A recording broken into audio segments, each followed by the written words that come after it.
That's OakleyTransport.com. Your home for news, talk, and information. 1040 WHBO Pinellas Park. Tampa Bay's all-new News Talk 1040. It's the only way I get news. Your home for news, talk, and information. 1040 WHBO Pinellas Park. Tampa Bay's all-new News Talk 1040. It's the only way I get news.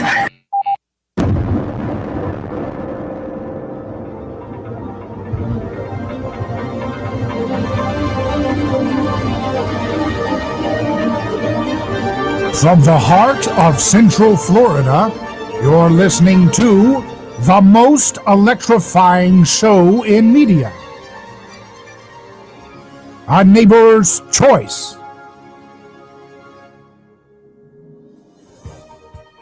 And I'm your host, your neighbor, David Granosky. So glad to be with you again across FM and AM on our affiliate broadcast partners, as well as our podcast platforms and video stream, and our website, aneighborschoice.com. You don't want to miss a single episode, so go to aneighborschoice.com to catch every episode that we do, where we combine the news of today with the lessons of the past, understanding anthropology, understanding ethics, understanding what Jesus actually has started in history and how it pertains to what's going on around you in the headlines today. You can ignore Jesus and his message and its relevancy at your own detriment, because he is the one who has impacted your world events the most right now. All the things that you're talking about, all the things that you're thinking about in the world of politics and culture, and the world of pop culture, and the world of cinema, the world of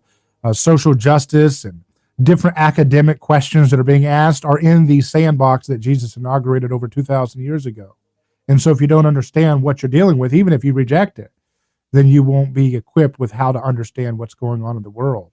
And that's why it's so important that we educate ourselves about the past, that we inform ourselves about anthropology, that we understand what the Bible actually is talking about, and not actually get stuck on, a limited, low-resolution view of the Bible. If you only have a theology, if you approach the Bible with only a theology in hand, then you're going to not have an accurate depiction of what Jesus was actually all about. Because Jesus said he was the Son of Man more than he said he was the Son of God. And if that's the case, that means that he was here to give us a picture of what human beings are like and where mankind came from. And why is it that we have the conflict that we do? These are all the questions that you're trying to figure out in your own life.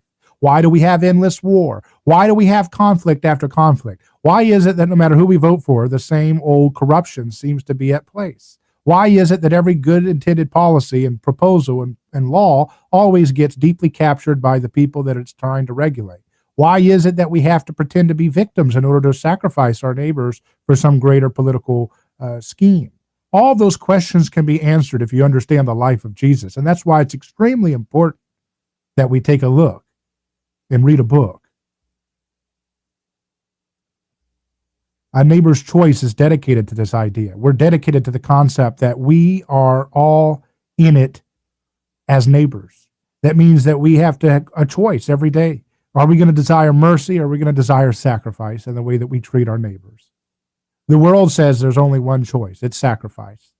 And they say, yeah, we'll do mercy, but we'll do mercy via sacrifice. We'll sacrifice millions of people's lives by crippling their lives, crippling their economy, crippling their financial means of paying their bills with lockdowns and forced things and forced measures and forced controls. And it plummets countries and developing nations into mass dire poverty. And that's okay for people who believe in sacrifice. But if you imitate Jesus, you don't have any place for sacrifice. So we're dealing with a very, very fundamental question. To be like Jesus or to not be like Jesus? That is the question before us today. If you want to be like Jesus, you can't sacrifice people, which means you have to reject the entire premise behind lockdowns and forced government medicine mandates. I don't care if it's vitamin D or vitamin C or Pepto-Bismol or whatever it is. Government has no place to force through the use of coercion, even if it's a soft type from the form of corporations who would only who only have market control because of government regulations and subsidies. It's still government force. It's just indirectly administered. Government has no place to force us to destroy our autonomy, to destroy our free will. See, the problem with folks who don't understand markets. It's very popular in the conservative and left wing to criticize markets because they don't understand it. They cartoonize the whole thing. They make it seem like if you stand for the rights of the human person, that somehow you're a rugged individualist, that somehow you don't care for your neighbor. But it's precisely the opposite. It's only when we have freedom that we have the opportunity to give true and deep concern and care for our neighbor. Without the option of voluntary freedom, we have no ability to partake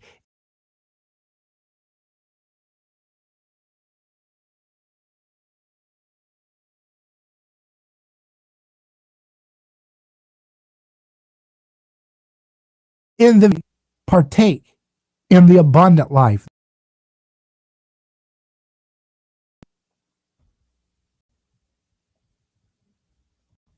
If we don't have radical opportunity to exert our free will and even make bad mistakes, then we don't have the full picture of the abundant life that Jesus had in mind when he talked about what we were to do in history in imitation of his life. If you don't have the freedom to take up your cross and follow him, if you're forced onto a cross and you're forcing your neighbor onto crosses, then you're not actually living the abundant life. See, people on the left and the right think that it's very selfish to talk about freedom, as if the only way you could talk about freedom and personal liberty is one in which you're obsessed with individual gain, individual desire, and profit. But that is, again, a myth. It's a myth that's very convenient for those who have power over the system that we have in the world today. One in which the state and big businesses are working together in coordination to exploit the labor of people all over the globe in various ways and to perpetuate a nanny state in various forms about what we're supposed to eat, what we're supposed to think, how we're supposed to dress, what we're supposed to say for our pronouns. All this stuff is micromanaged nanny state nonsense that's mediated by corporations and government, which provides the force that these corporations need to get their way. So none of these things that we can obviously criticize, we can criticize these things without ever implying a obsession with personal desire, selfishness, or profit. But both left and right seem to have this silly little myth that clouds everything they say and do and desire in the world of politics and culture. They have this myth that somehow if you are for personal freedom, somehow that means you are for individual islands unto ourselves. It's all about me, me, me. That has nothing to do with true freedom. It has everything to do with a perversion of freedom that is still very much in vogue in our society today, which has a very robust and again, very intrusive nanny state in so many aspects of our lives. So their caricaturization of individual liberty is actually just a projection of the very reality of their nanny state culture that they have today. See, they say, if you advocate for economic liberty and personal freedom like I am doing, somehow that means you are for selfishness, you're for profit, you're for all this stuff that's all about self-obsession. But the problem is we don't have a free market today. We don't have a laissez-faire system. We don't have a deregulated world. We don't have a lack of the state involvement in our lives for what we eat and how we dress and how our buildings are supposed to be constructed. We don't have any of that. And yet what do we have? Very selfish, indulgent, self-obsessed people. So this notion that if we allow economic freedom and personal liberty to flourish, somehow that will create indulgent narcissists is simply a projection of that which we already have with the big government, big business managed system that we currently have to enjoy. They're projecting onto true critiques that which they already embrace by the system that we currently have. We call it crony capitalism, call it corporatism, call it state, corporate fascism, whatever it is that you want to use to describe it.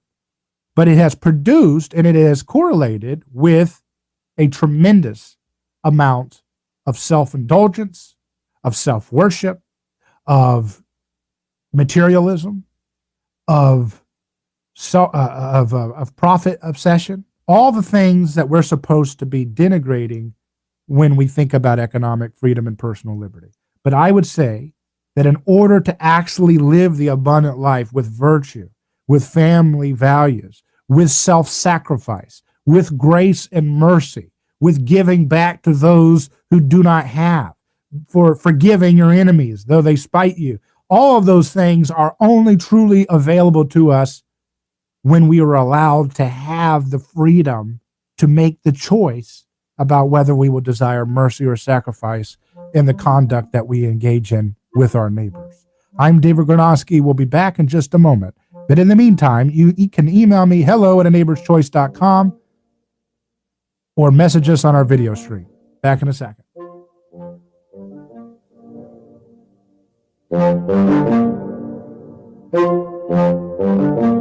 David Granosky here. Let me tell you about a man named Gabriel. Every day, Gabriel puts on his boots and drives across America to make sure our store shelves stay stocked with the food people count on. See, Gabriel served our country overseas.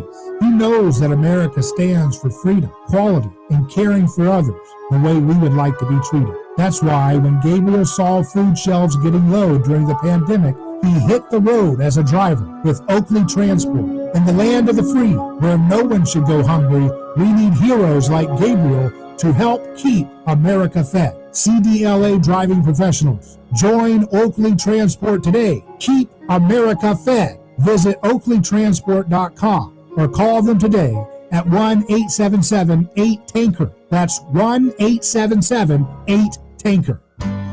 Do you despise lawyers? That may be the case until you need one.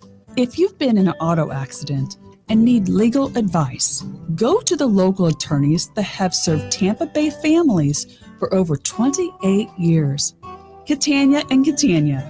They are family owned. They understand your needs with legal advice. When you need legal representation, Catania will care for your case from the beginning to final settlement. You won't need to worry. Catania will represent you throughout the entire process. Auto and motorcycle accidents are too frequent in Florida. If you've been a victim, contact Catania. They don't get paid if you don't get paid. Referrals on request. Contact Catania, putting families first. Offices Tampa, non-attorney spokesperson.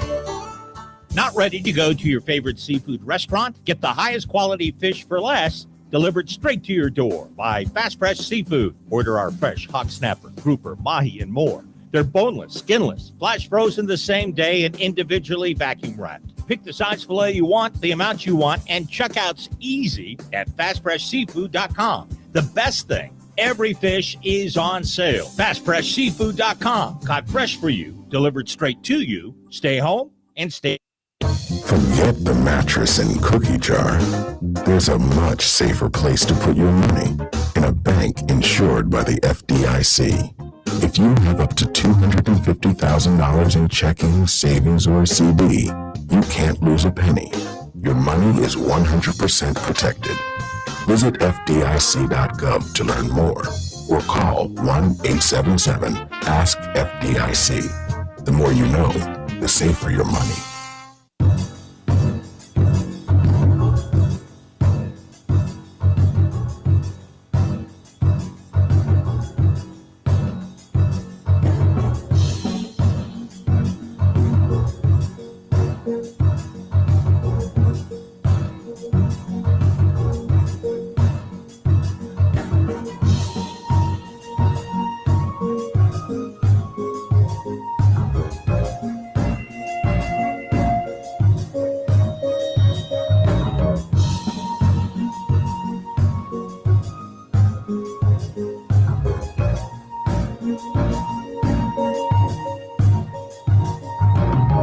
Welcome back to A Neighbor's Choice. I'm David Gronowski, your host.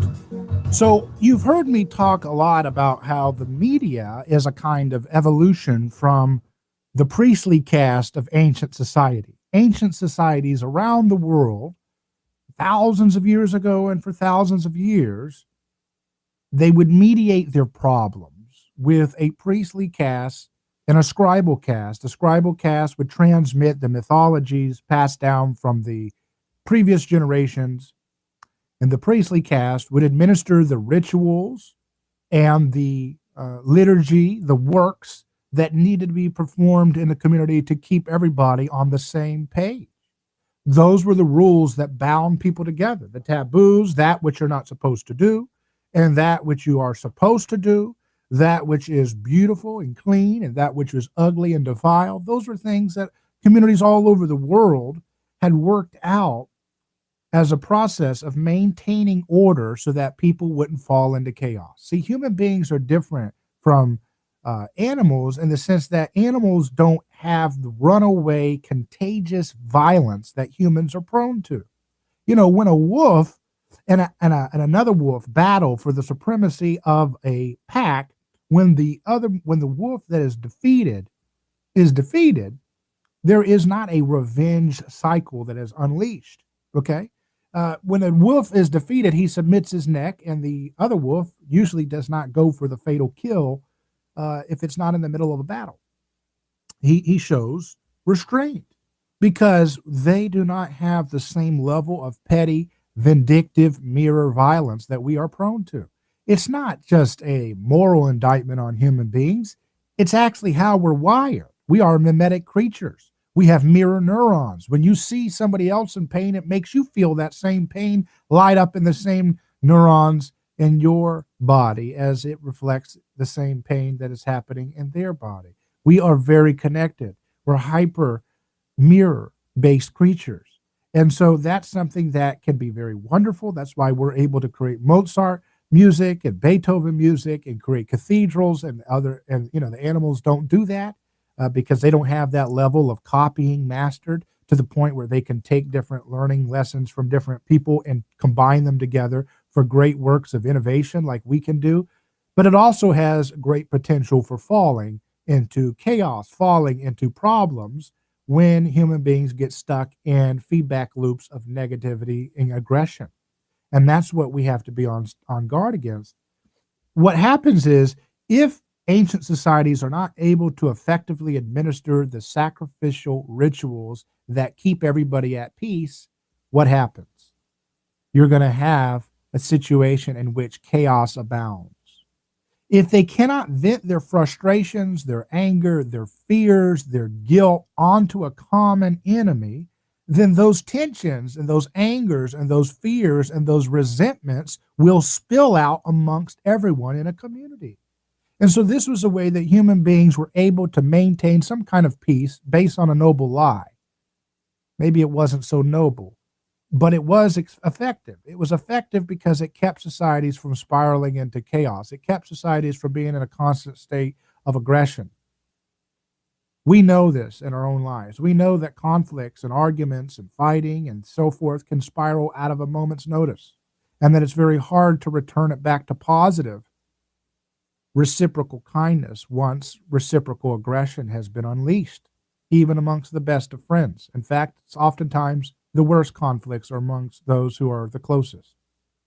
That's why fences breed good neighbors, right?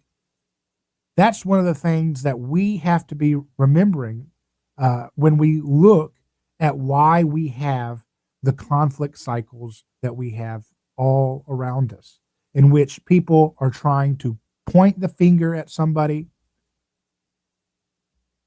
or they're trying to point the finger at somebody else.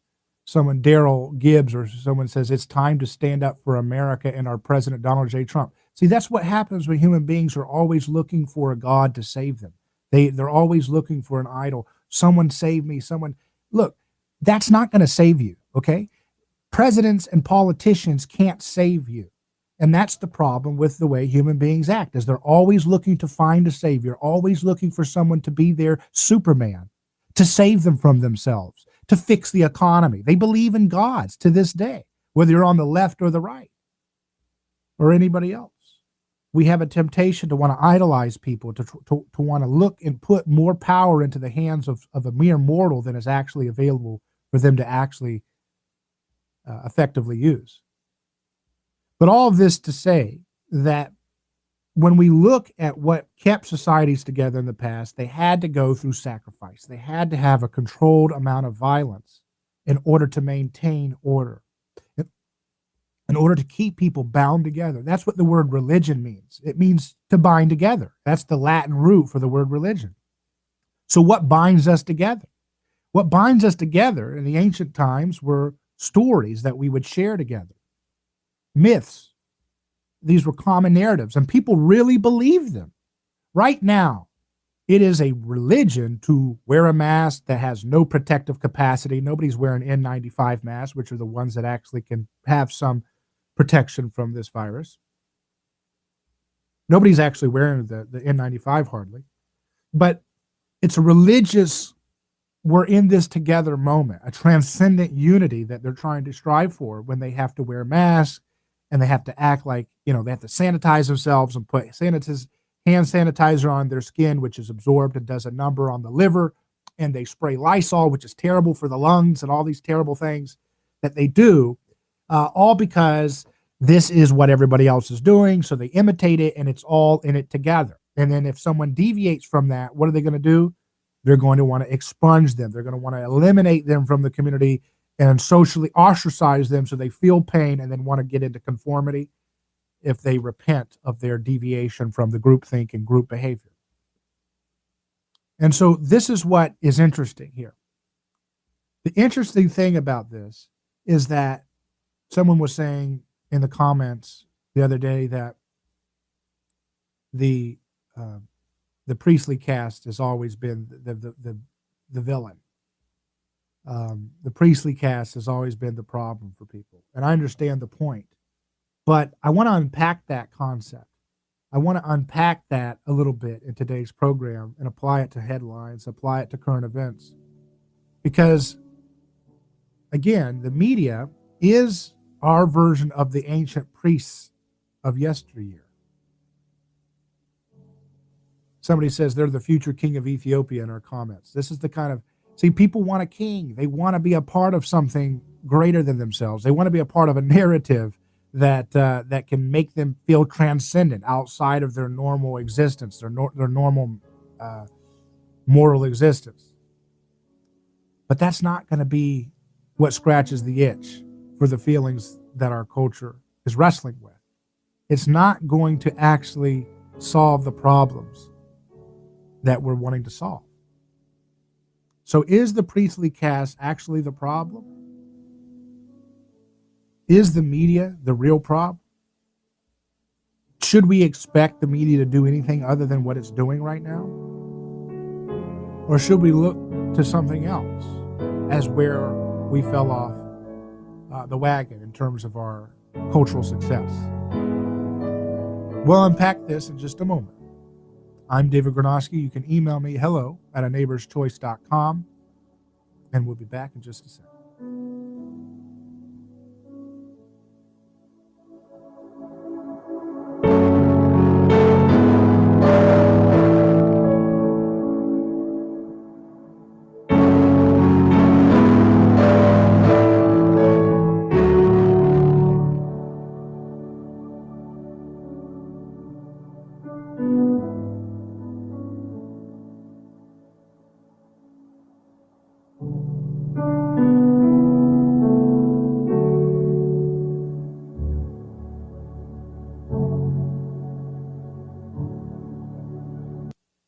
Ronald Reagan would turn over in his grave if he saw what's going on today. Crazy things are happening. You cannot be afraid. You've got to stand up for what you believe is right. But one thing is for sure. You can't trust anybody. For talk, news, and information, you can count on us. Enough is enough. I mean, I almost blew a gasket. Good for the country. I know what I'm talking about.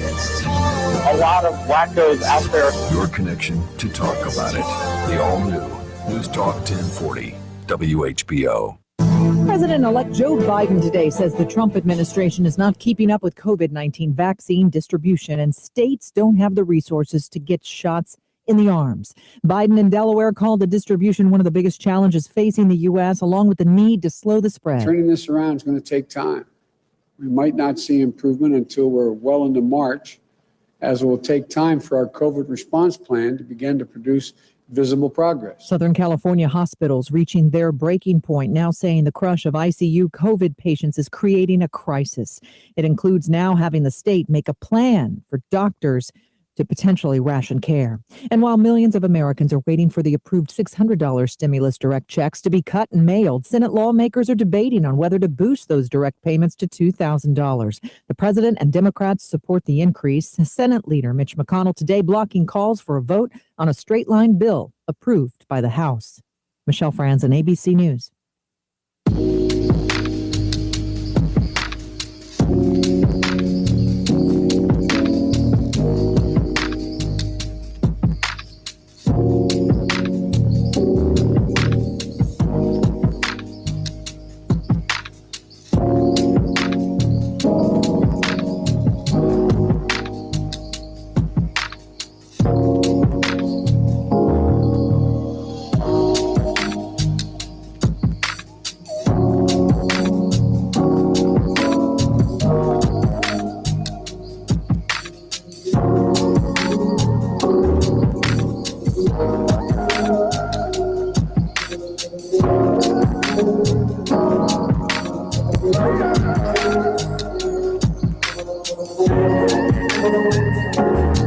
Our Neighbor's Choice is live. I'm David Gornosky, your host. So, just to recap for those who are joining us now, the media, corporate press, has been dutifully at the service of the powerful. They have been lying to us about wars, lying to us about the need for government expansion, federal government programs, corporate welfare, personal welfare, free college, free healthcare, free salvation from pollution. They've been lying about it all. And they do it over and over and over again. Now, are they lying, or are they totally just caught up in groupthink? It's kind of a mix of both, perhaps, and it varies depending on the person and their level of involvement and these corporate media PR firms for the status quo. But whatever it is a force that is totally wrecking our ability to get along. Now, the question is the media an alien other that has been foisted upon us? Or is it a reflection of our own culture? See, the church is actually supposed to be the media. The church, one of the functions of the church is that it is the mediator. It is the witness to the truth. It proclaims the truth about the world and current events to the public. The media proclaims, that the church proclaims the truth about the world to the public, and they call truth to power. They speak truth to power. So when we have a media today which largely lies and covers up for powerful establishment folks, is it because they are just some kind of external problem that, again, is just ruling over us? Or is it because they reflect the people? They reflect the culture that we have all around us. You know, I look at stories. There's a press conference that was put on by Ukrainian officials the other day, in which they were outlining, crimes that involved the fifth president of Ukraine, Petro Poroshenko, and Vice President Joe Biden, and different things involving with his family and so forth, and that past administration. And you didn't get any coverage of that in the media. You got zero coverage for that. Because the media is a state organ. Whether they are, understanding what they're doing or what, they function as state media. And the social media fascists do as well. That means the oligarchs in Silicon Valley. So they're not representing truth to power. They're representing the cover-up of the crimes and the awful policies of the most powerful.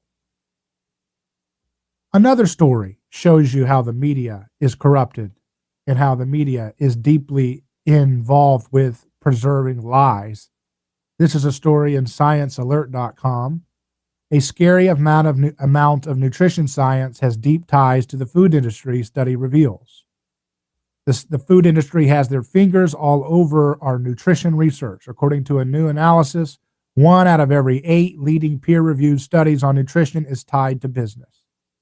Even worse, this conflict of interest, although acknowledged explicitly within the scientific journals, tends to produce the results that favor business and potentially with misleading consequences. This study found that the food industry is commonly involved in published research from leading nutritional journals, researchers write. Where the food industry is involved, research findings are nearly 6 times more likely to be favorable to their interests than when there is no food industry involvement. Now, of course, because they're caught up in groupthink, they spin the story, even in this piece, as if it's an indictment on just businesses in general.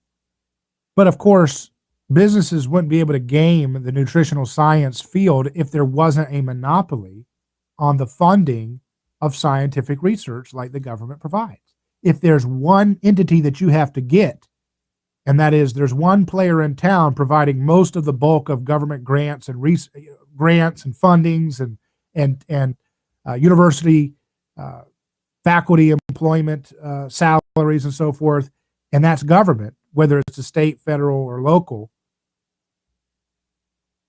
If there's just one game in town, it becomes much more easier to corrupt that game because they have a monopoly, and they have a monopoly of issuance of credit, they have a monopoly of money, and they have almost endless pocketbooks. And at least that's what it feels like when you deal with government. They're taking other people's money. They don't care about the consequences of what they waste. They'll throw it at you. And so corporations have been able to work hand in hand with government enforcers with the threat of violence that they bring to the table with their regulations and funding to be able to distort the reality of what's nutrition. And the media, both nutrition journals, as this article suggests, and the broader media, which promotes these stories, particularly stories that sow chaos about what's actually healthy for a human to consume, they represent a real powerful example of how the media protects the powerful rather than criticizes them for anything of substance. So why does this happen? Why do we see this kind of relationship between the most powerful corporations and governments and media? Why is it that we don't see any robust critiques of power? We don't see any challenges to perpetual war.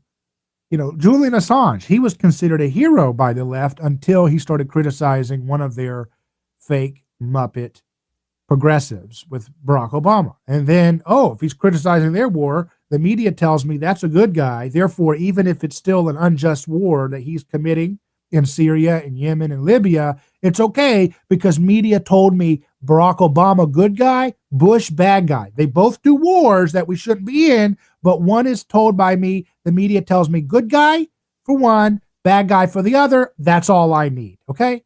And a lot of people are fundamentalist believers in the religion of the state that the media is constantly reinforcing in conversation and in its coverage. But is it inherently a bad thing? See, to me, I just see it as a natural consequence of a society that has long forgotten what the purpose of Jesus actually was. Again, he said he was creating a called out community of people who would follow him. And part of the responsibility of being a called out person following Jesus in history is that you would be the mediator between people who have conflict, people who don't get along, and that you would have the opportunity to tell the truth about the way the world is, not just in some abstract theological metaphysical sense. That's what everybody thinks religion's about. That's not what Jesus was here to do.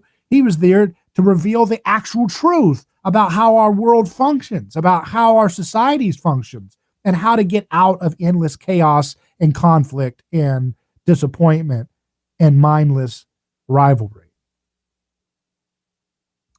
So, to me, when I look at the media doing what it does to cover for the powerful and always acting like their self-righteous concerns for victims are the real driver of their coverage, I just see it as a mirror of our own society.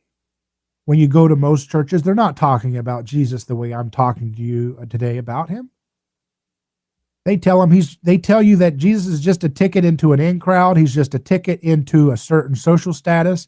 He's a ticket for you into a certain place when you die. It's a very Platonic notion of Jesus. It has no basis in actually what Jesus was doing. That's what we're dealing with here. We're dealing with a culture that has not been presented with the true, real story of Jesus and in a deep and serious way. And so when there's no nutrition in the soil, no wonder awful things will sprout up from that soil, like the media apparatus that we have today. When we have a society that does not have the story of Jesus presented to it, you can say Jesus, Jesus all day long, but you're not actually presenting the truth of Jesus. Jesus says, do not resist evil with violence. So if you go to a church where they're talking about Jesus, but they're not condemning unjust wars, unjust regulations, unjust police actions, unjust mandates, unjust acts of sacrifice, then where's the Jesus there? He says, do not resist evil with violence.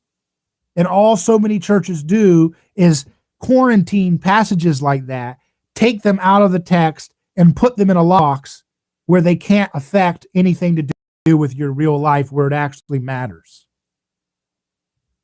Instead of encountering the truth of Jesus when you go into the house of Jesus, oftentimes you get the opposite. You get a superficial exploitation of the name Jesus that really sells people on surrendering to the status quo. With sentimentalism, with moral truisms, those are all fine, but that's not what Jesus was about. Jesus was about a very specific mission, which he models in every action of his life. And it had a specific goal of destroying the lie that we have been using to maintain peace and order through the sacrifice of innocent people. The texts of the Gospels show that Jesus was an innocent person and that he did not deserve the treatment that he received. And societies before this story came did not have a story like that. If someone was destroyed by the community, there was no voice, there was no piece of media telling people their side of the story. You only heard the story from the side of the victors of that conflict. You only heard that the winners wrote history, and that's all there was to it. It was only Jesus' story that introduced a new perspective into history in which the powerful and the might makes right crowd would not have the final word on conflicts resolutions there forward. And that's what we're dealing with today. And if the church cannot imitate Jesus' voice in speaking the truth of the innocence of victims that are being destroyed by our mass incarceration system and our perpetual war machine, our perpetual nanny state system, if they cannot speak the truth and proclaim the innocence of the victims, not in some absolute and total way that they're perfect, they've never sinned, but that they are innocent of the way in which they are being treated, meaning they do not deserve the way they have been treated. They do not deserve being cast out of society for decades for nonviolent first-time offenses, victimless choices. They don't deserve that treatment. They don't deserve to have their businesses shut down because of anti-science, backwards pseudoscientific policies about how best to treat people with a virus. They are told to guzzle vegetable oils that are subsidized by their own hard-working money by force, by the state. corn oil, soybean oil, canola oil. These oils are subsidized by your taxpayer dollars, and then they're pushed into your body, and they have a correlation to the comorbidities and the chronic illnesses that are attached with lethal cases of this new virus, and they are told to eat this junk, and then they are told to sit at home and be forced to shut down their business, when it should be the opposite. They should be free if they're young and healthy and wise in terms of, being able to conduct themselves in a way that is not egregious and hurting people intentionally. They should be able to get on with their life, run their business as they see fit, and get on with their life, get on with the means of civilization, taking care of their family. And they should be told the truth about nutrition. But they're not being told the truth about nutrition, as we just alluded to in that Science Alert article, which shows that so much of the nutrition journals are totally controlled by food industries. Food industries, which again have their power because of the government privileges that have been granted to them through the deceptive pseudoscientific research that have been pushed for decade after decade, starting with folks like Ansel Keys, who lied about saturated fat and demonized animal foods and promoted what we have today. Vegetable oils and processed flours and processed sugars. See, I'm trying to show you how all these things work together. That you can look at nutrition, you can look at media, you can look at anthropology, you can look at history, you can look at life of Jesus, and you can see how clearly this all maps together and gives you a fresh perspective. Gives you hope, too, but gives you a calling to work hard. We'll be back in just a moment, live on A Neighbor's Choice. Who is your neighbor? Dave and Wally are team drivers for Oakley Transport. One day, they came across a very serious accident on the highway. Some might pass on by, but Dave and Wally saw there was no time to waste. They jumped into action and saved 2 people's lives with moments to spare. That's the kind of courageous love we need more of today. It reflects the respected culture Oakley Transport develops with their driving professionals. CDLA licensed drivers. Join Oakley Transport today for a rewarding career. Visit oakleytransport.com.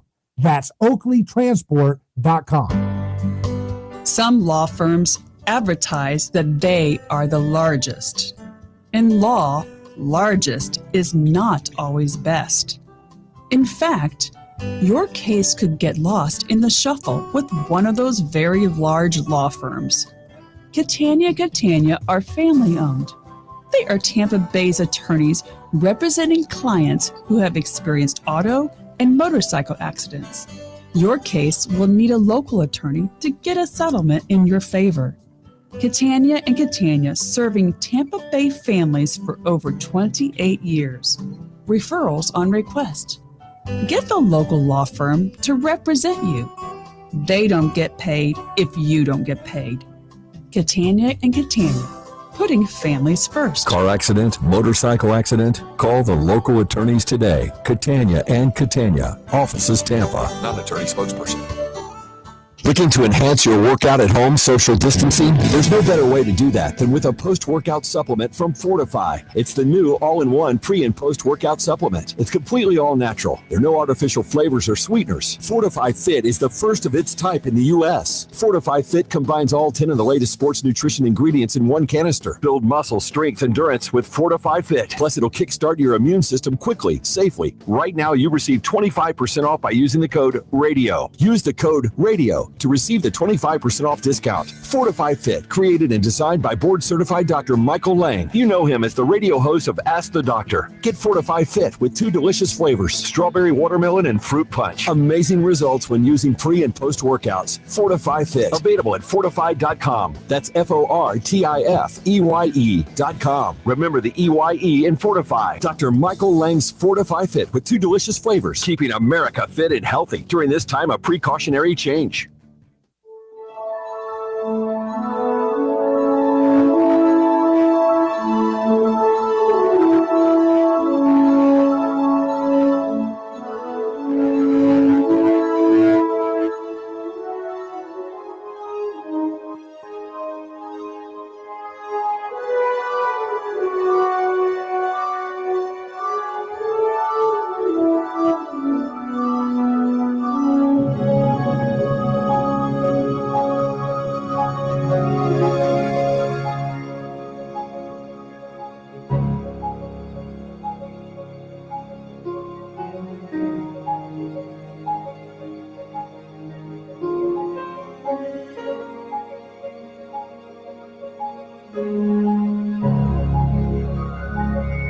Bible says to go after the one, to leave the 99 and go after the one. That means that you have to take into consideration that every human being is sovereign. If you have a worldview that is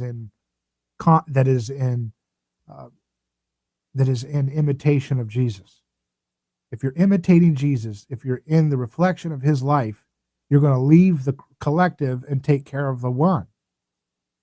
That means if you want to feed the poor, you've got to figure out how to use your skin in the game as the one to use your talents with others to serve the poor. You cannot go to the collective and say, force everybody, I don't care, tax them, take their money, force them to do this, force their mouth, force them to hire this way, force them to do this, force them to do that, force them to do that.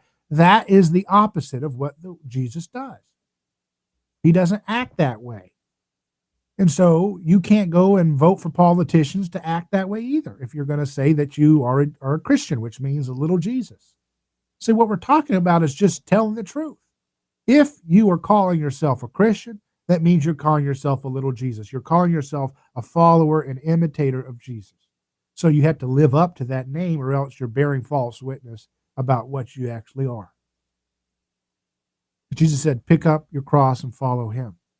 That means do what he did, not just sit and say, oh, he's the king, he's the king, he's the king, but I'm not going to do anything to actually exemplify what was so unique about his life and history. I'm not going to be a part of his project. I'm going to just use him as a ticket into a certain social status. The priestly caste, which is what the corporate press is not some inherent evil other. It is just a reflection of us. It is a reflection of our inability to wake up to the reality of what it means to actually follow Jesus. It doesn't mean to follow Jesus to just sing songs and say he's Hercules and act like he's Hercules. That's not what it means to follow Jesus. What it means to follow Jesus is to actually imitate the way he treats his neighbor. When he says, do not resist evil with violence, where is the asterisk that gets you out of that? How many pastors pushed us into the Iraq war? How many pastors pushed us into a war on this and a war on that? Pushed us into subsidies of programs on the left. They pushed us into using the state coercion to try to make healthcare more Christ-like by force. Total perversion of the gospel. Total joke of what Jesus was supposed to do. But how many pastors are talking about what I'm talking about? How many people are just cutting to the chase and telling you the truth about what Jesus was all about?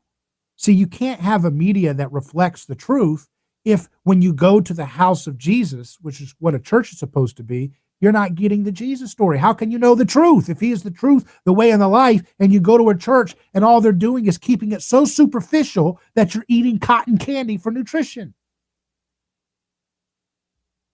It's so superficial that there's actual no substance. There's no transformative. There's no stumbling block. There's no wrestling. There's no wrestling with the truth of what you're being revealed. Paul had to go out into Saudi Arabia for years after what he experienced when he encountered Jesus, because it was so mind-blowing. When is the last time you go to church and you actually have something that's truly, substantively mind-blowing, that really rocks you to your core, not in some emotional trickery, but in a real, profound way? In a way that actually affects the way you look at everything else in the world. Pietism and moralism are all fine, and you get a lot of that at some churches. And other churches, you get, kind of a lackadaisical approach. I can't count how many churches I've seen that are all pushing by their albums now. They're going to sell you an album. Are they imitating Jesus in that? Or are they imitating what they see on Instagram? And they're saying, Jesus plus Instagram influencer is what will make my church a success. I need to put an album together. We got to make sure everybody singing on stage has ripped jeans, so that looks cool. What is that? That is a sign of a lack of Christ in a society when that's what we're considering to be our spiritual leadership, ripped jeans and fog machines. For telling people about the idea that Jesus has come to transform the world, and that he has come to reveal things hidden since the foundation of the world. What is hidden in the foundation of the world about fog machines? At church, okay? And again, I'm not pointing out, because I don't have a preference about how you're supposed to do this or that. All I'm saying is what we all know to be true in our hearts, which is that when you go to the house of Jesus, you should get a truth that is unsettling and that makes you really wrestle, not with just personal obsessive sins, but actually with what the purpose of life is and what is the purpose of your society, and why is it that we have these religious gobbledygook things like Great Reset and New Normal and all this social justice religiosity. This is all a product of what Jesus did in history. They wouldn't be doing this stuff if Jesus wasn't in history. And this isn't a religious claim. There's no faith here, really. What I'm saying, all it takes is that you just look at facts and why the West acts the way it does differently from other cultures that have not had Christianity infected as long as it has been infecting our traditions. But people miss the boat. I don't hear any churches talking about this, really. Just very few. And that's why we have the corporate press that lies and deceives and manipulates. Because think about it. Suppose somebody in media wanted to tell the truth, and they go to a church, but they don't hear the truth. They don't hear the full power of what Jesus came to challenge the myth-making of the world. So, of course, they reject it because they see it as hypocritical and fake. Or maybe they don't reject it and they just get the fake little cheap version of Jesus from that church.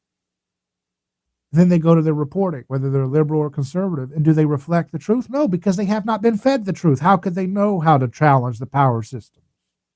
How could they know how to tell the truth of the victims of collective violence? How would they know? Where have they heard it from? Where have they practiced this story? That's what we're dealing with here. A person on radio is talking to you about Jesus, and you don't hear this type of talking about Jesus most churches you go to. So how would you expect the media in that context, in that soil, to bear good fruit, to bear a truth that challenges power to the core? It's just simply not going to happen that way. It's simply a pie-in-the-sky delusion that we should level all the blame at the priestly caste of the media, when the church, which is supposed to be the real media, has not been telling the truth at all itself, or at least not in any serious way that shakes people up. Because if it did, we wouldn't be in the situation we're in. I'm David Gronowski. You can email me hello@aneighborschoice.com. That's hello@aneighborschoice.com.